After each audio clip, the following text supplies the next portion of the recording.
Welcome back to the garage. Part 2 of the rollback wheel and tire upgrade is begun. Figured I'd show you the finished product. Here's the one wheel, all painted black, nice and shiny. And here's the other one. I got it laying outside because I'm going to squirt the tire down with some soap and try to mount it myself. Got two brand new, look how shiny and nice those are, valve stems. The local tire shop said they'd do them for $5 a piece, but I think I can just do them myself. And I'll set the camera up and we'll get around to it. First thing to do is put the new valve stem in. So I got a little bit of soap on the rubber part of this so it'll slide through the wheel a little bit easier and I won't tear that new rubber seal up.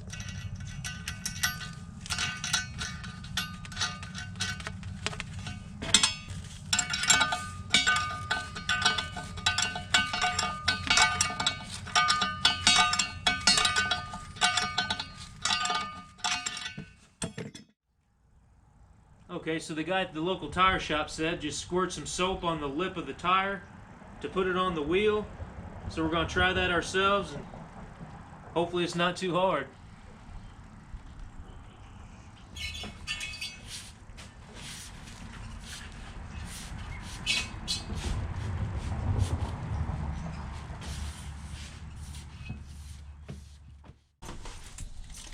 Okay, I've been putting this off for far too long. I've got a subscriber of mine that's very patient who's been wanting to see a lot of cold start videos on some of the equipment that I've got, and this truck will probably be about the best one to do it on.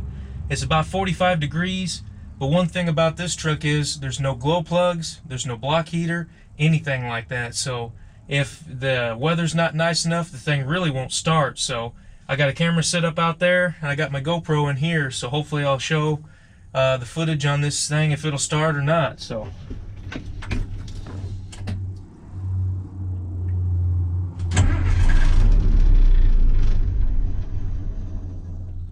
really cold-natured.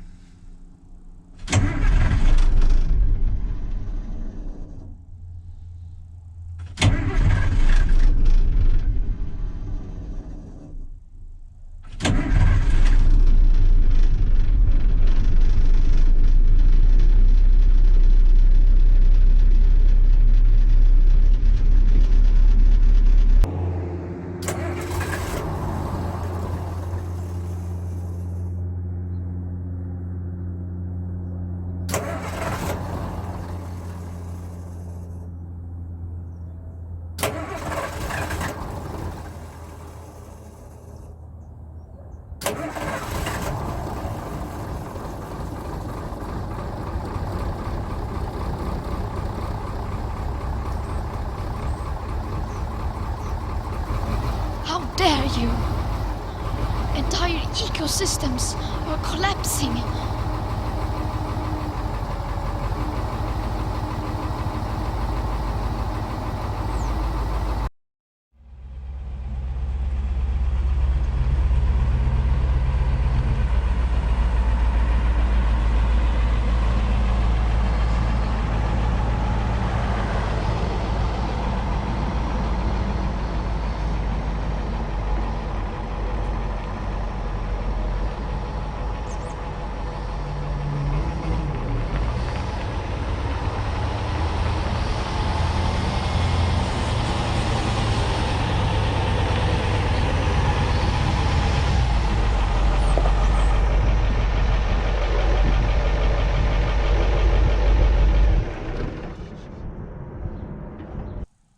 I wanted to throw a little bit of bonus footage in this video. Now over the winter time, the auctions and swap meets, they pretty much come to an end. With the weather being bad, they know if they have an auction or a swap meet, nobody's going to show up to buy anything. But I went to a swap meet over the weekend with my brother, and I wanted to show you a few of the things that I got as some bonus footage for today's video. The first thing that I got was this entire box of 35mm welding tips. Now these will fit right in my Hobart welder over there. And I paid $3 for all of these. And if you've bought these from Orscheln's or Tractor Supply or any of those other places like that, you know that a 5-pack of these is about $10. So for $3 for all of those, I'll never need probably any welding tips anymore after I've got this. So I got that. I bought two cable clamps for my rollback, just in case I have my cable snap or if I need to splice it at any point. I got 2 different sizes. This one's a little bit bigger, and I think this is a grade 8, so this is a really good clamp. And I ended up paying $2 a piece for both of those. The next is this Industro Select 1 1/16" and 1 1/8" boxed in wrench offset. I paid $1 for it. It's well worth that. Even if a guy had to heat one of them up and bend it over to get around the corner to put something back together. That's why I like to keep a few of those cheap wrenches handy in case you got to alter them. Then the other one I got is this Penance Corp 15/16 open in and boxed in wrench.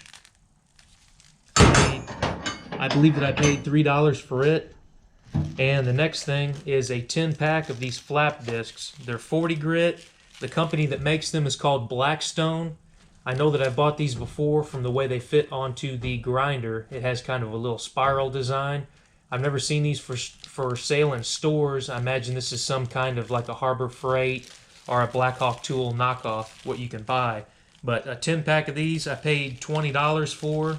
I don't think that's bad at all, because if you go to Lowe's or Home Depot or anywhere like that, you'll pay about $4 a piece for these. So I definitely lucked out with these, finding them. The last thing that I found is this massive C-clamp. I bought this for 15 bucks. The guy wanted 25. I talked him down a little bit on it. I didn't really want to spend 15 on it anyways, but I've never seen one this big. It's an actual Armstrong. It's the company that makes this. So they've been around since the 40s. And this is definitely one gigantic C-clamp. I talked the guy down, I bought it from him, and he told me that he was only selling it because he didn't want to ever find a job where he needed this on. And I can completely agree. I wouldn't know what you would really use this for, but it's nice to have it just in case you need it. And I actually have one more item. This wasn't the last. I also got this handheld scale. That way, whenever somebody asks me what something weighs, like one of these older wrenches, I can go ahead and tell you. So what if somebody says, how much does that C-clamp weigh? Well, let's find out.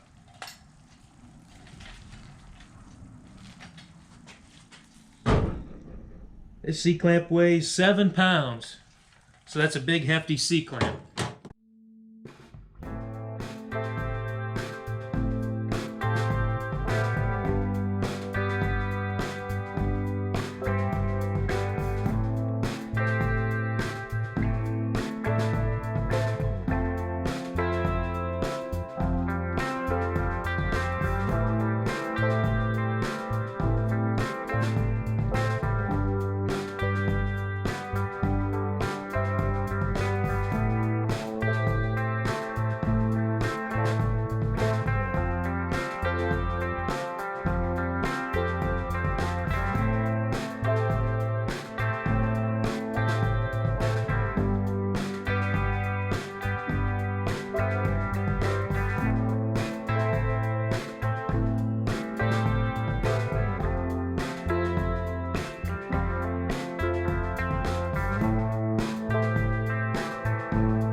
Now I've got these old Dunlop front tires off of the truck.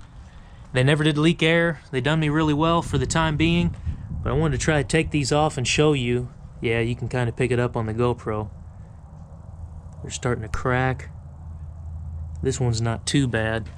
The other one you can see right in the seam is starting to split, so it's worth the time and money just to take and put new ones on the front, or newer ones. That way I don't have a headache of blowing one of these out while I'm on the road. The only other update that I've got so far on this truck is that I ended up getting historic plates for it. So other states are probably different than Missouri, but here in Missouri, if your vehicle is over 25 years or older, you can get historic plates, which means that I can use this up to 1,000 miles per year for personal use, or I can take it to an unlimited amount of car shows. I just have to keep a logbook in the truck. The whole time that I've had this so far, with picking up the Willys Jeep and the Scout, I don't think I've probably put more than 300 miles on this truck, so I think 1,000 miles will definitely get me by. If you've watched some of my older tool restoration videos, you might be saying to yourself, well, Zane, how much does that beautiful 1-inch drive plumb ratchet weigh? Well, let's find out.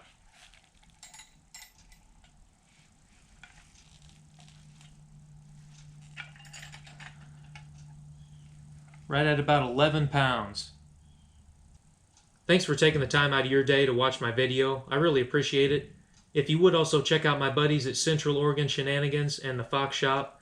Their channel links will be in the video description below, as well as 3 other channels who have done a lot for me as well. That's Sparks Fire and Baling Wire, Third Coast OBS, and YDoc Productions. Those guys have also been great to me. They've got me a lot of subscribers and a lot of views, so I want to try to do the same for them as well. They're a little bit smaller channels than mine, I think, at this moment, so I'm going to try to help them out as best as I can as well. But thanks for watching this video. If you enjoyed it, give it a thumbs up. Leave a comment or a question down below. Consider subscribing if this is the kind of content that you're into. And just a friendly reminder that it doesn't matter if you're working on your project in a garage or in your driveway. What matters is that you go out there, you do the job yourself, and you learn more about your project, whatever that project may be. My name is Zane, and I'll catch you next time.